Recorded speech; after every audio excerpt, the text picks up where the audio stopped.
The Class 465s were built between 1991 and 1994.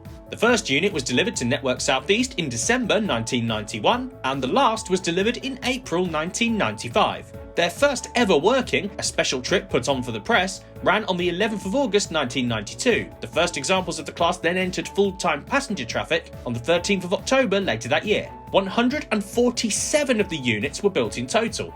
They run on third rail electrification, and their top speed is 75 miles per hour.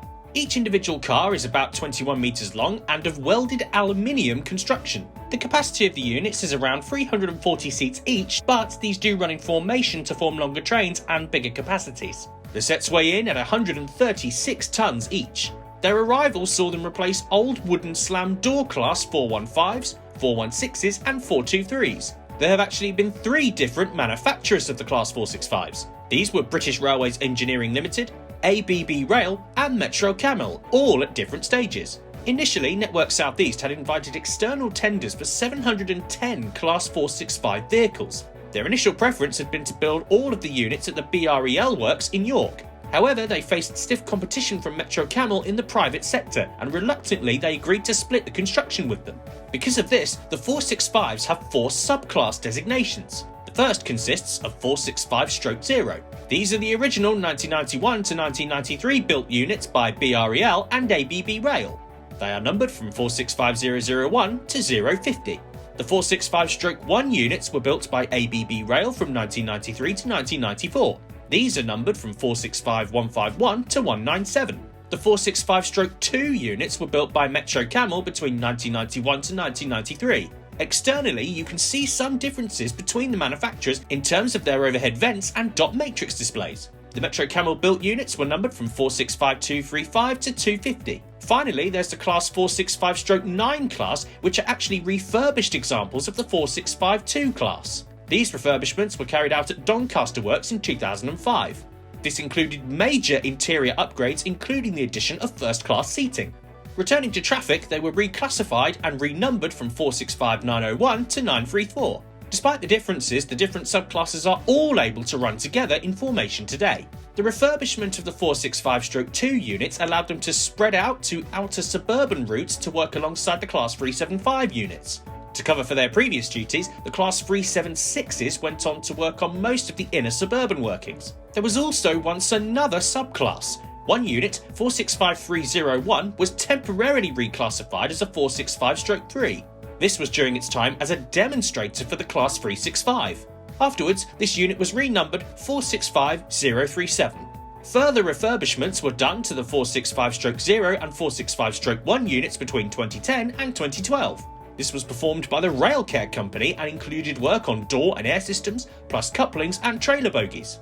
Since 2006, 97 units were selected to have their traction inverters replaced with Hitachi equipment. This was carried out at Hitachi's Ashford depot as an additional part of their Class 395 Javelin program. The main reason for this was to enhance efficiency across the network and to extend their working lives. If you listen, you can clearly hear the differences between the Hitachi motors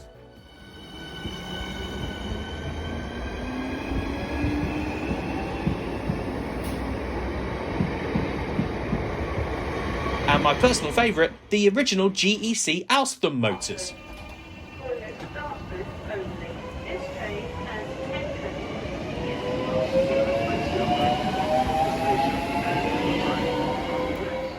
The 465s are part of the Networker family of trains.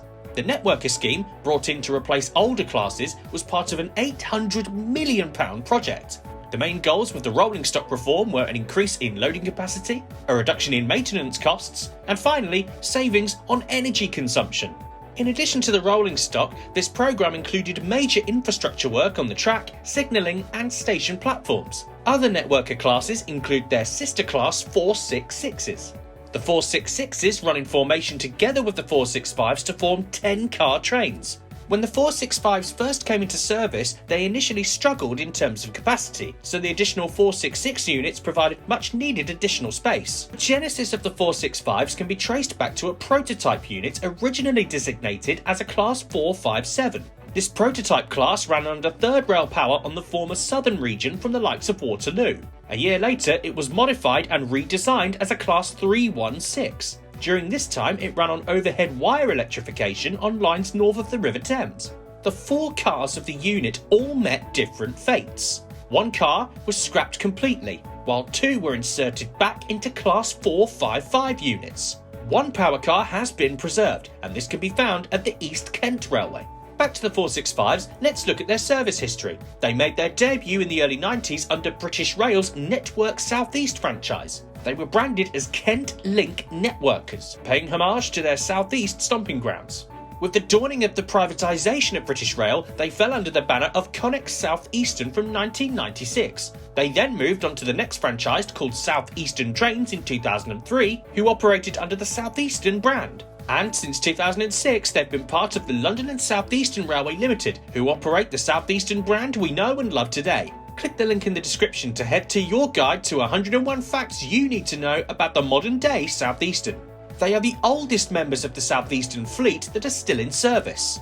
Following the privatisation of British Rail, the 147 units are legally split between 2 different rolling stock companies. The Eversholt Rail Group own the first 97 units, while Angel Trains own the remaining 50, though again all 147 of them of course run on the SouthEastern metals. They can mainly be found working to and from SouthEastern's main London stations from Victoria, Cannon Street, Charing Cross, London Bridge, and Blackfriars during peak times, as well as many more. Their northernmost calling point is Cannon Street.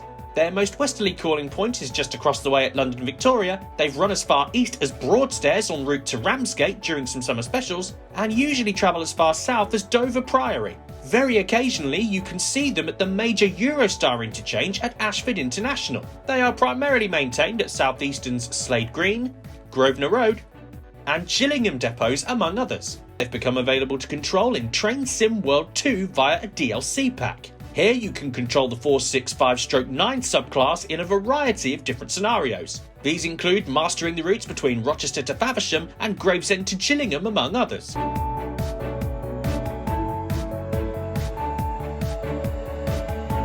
I hope you enjoyed this profile video about the Class 465. If you found it interesting, then please hit us with a thumbs up, leave a comment and click subscribe for more weekly rail-based content just like this. Take care and see you soon. Bye for now.